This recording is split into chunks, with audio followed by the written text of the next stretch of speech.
Good day, viewer.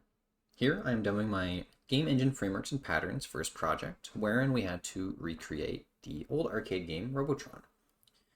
The meat of this game revolves around a mediator pattern, the arena implementation here, which every update of itself calls and updates every other entity. And those entities then, in their own updates, can call back and gain some insight on the info that some of them require. Get closest human for the brains. That'll try to determine the progs. Getting the player position itself for a lot of the logic. Say the grunt enemy running down the player, or the cruiser missiles tracking the player. And a few functions here for factories, other classes that build these entities and then put them into the arena. This will properly implement the mesh data and the actual class object themselves, which we call updates on. This has an initialize function to start up the game for the first time. This just sets up all the on-screen info you'll see. So we have the scoreboard, which will set up just 9 mesh number slots. A wave counter. Did implement some lives, so it shows how many lives you have. And this is for a pause screen, which I'll show later on. This is the main update. It's pretty big. It takes care of a lot of things. Mostly collisions or interactions between different objects, like projectiles hitting entities and then proceeding to delete them, call an animation for when something gets destroyed. It checks for collisions between the player and humans for saving them, and then deals with all the proper reactions there. Of course, the Git link will be in the description, and you can check this all for yourself. Here's some functions for properly deleting projectiles, deleting a Robotron, and humans, and the player, of course, when they die. This is the initialize level function where it'll create new levels or reinitialize a level. So if a player dies, it'll just replace all the Robotrons still alive, Robotrons and humans still alive, randomize them, re-randomize them around, and start the player off in the middle like a regular death does. Or when the player clears a stage, it will generate a new stage. It does keep track how many waves into it you are, and does scale with difficulty. How well it scales into, say, wave 50, untested, but the first however many waves feel pretty good. I tried to study the level design of the original Robotron pretty well, and I discovered there's 4 main level types, which do scale in difficulty over here, and I've kind of got that information here. So 4 different level types, and then as the waves go on, it does increase the numbers of the base entities, and it does add chances for those more difficult entities to pop in there. Here's all that logic there. Of course, you can check the code out yourself. All entities follow a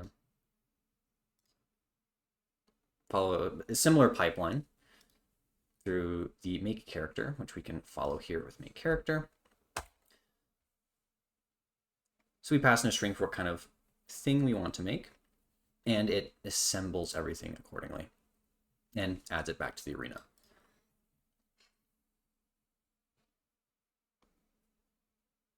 Projectile is made in a different way. We have the projectile factory attached to weapons, so when a weapon that a entity's holding is called the shoot, it spawns something via this projectile factory, which is very similar to the character builder, but for projectiles. I could talk all day about how I designed this, but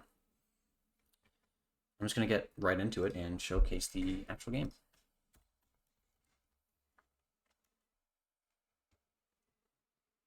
Of course, I have to rebuild it, and I didn't prepare that for the video, but alas, no one's perfect.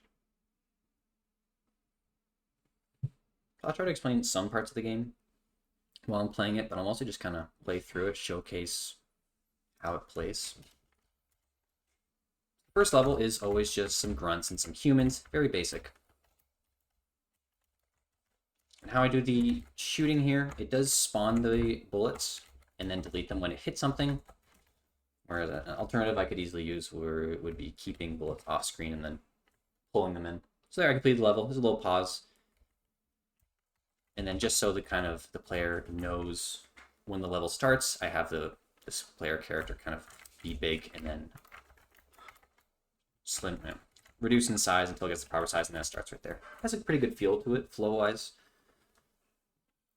But yeah, let me talk more about the game. I say as we enter another basic grunt level, but you see this is the same as the first level, but because we're a bit later in, it did actually spawn one of the Hulks here. And when you shoot it, it does move it a little bit, and it does slow it down for a time. It speeds up again. The humans here are very basic. They just walk in a straight line, and when they hit a wall, they re-randomize a direction that isn't into the wall. Oh, here's a new enemy on a level. Some spheroids that spawn these enforcers that do fire these wicked X shots. So if they're closer, the X shots will have less velocity, and if they're farther away, they have more velocity. So definitely beware of them sniping you from across the screen. It can be devastating. Brain level is definitely the hardest, I think, as it was in the original game. I figured out a pretty naive way to implement those after images that make the progs look really cool, and the cruiser missiles also look cool. The cruise missiles also look cool, but I think the progs look way cooler. All I do is I delete the Robotron data itself, so it's not in logic, and I leave the visible mesh data for the graphics class to take care of. So I name it something specific like after image, and then it takes care of it. It makes it white, and then just kind of dials down the color till it gets to black, and then deletes it. Same with the death animation. I do just delete the logic object of it, and then I just tell the I set the name of the mesh itself to like destructing, and then the graphic side of things just increases the scale and then dials down the color to like a fade out kind of effect, and it looks like a good little explosion effect. Lives, you start off with 3, and every 150,000 points you do get another life. I think I can show that here unless I die. Oh, there we go. Just got another life there. So once you're out of lives and then you die, it does just restart. I haven't shown the pause screen here, so obviously in a game like this, you can get pretty late into the waves and you think, oh, I have to go cook dinner for my family, or use the John, of course, grab some food. I'm really hungry. So you can just at any time press escape. And there's this nice little wavy pause screen here. Yeah, and I'm just gonna, oh, I properly died, and I'm back to wave 1. Let's talk about the game here. Pretty happy with how all the AI turned out. I think I mimicked it pretty closely to the original game. Obviously not perfectly, but from what I saw on gameplay videos on YouTube, I think it works pretty well, and it's generally a fun game to play.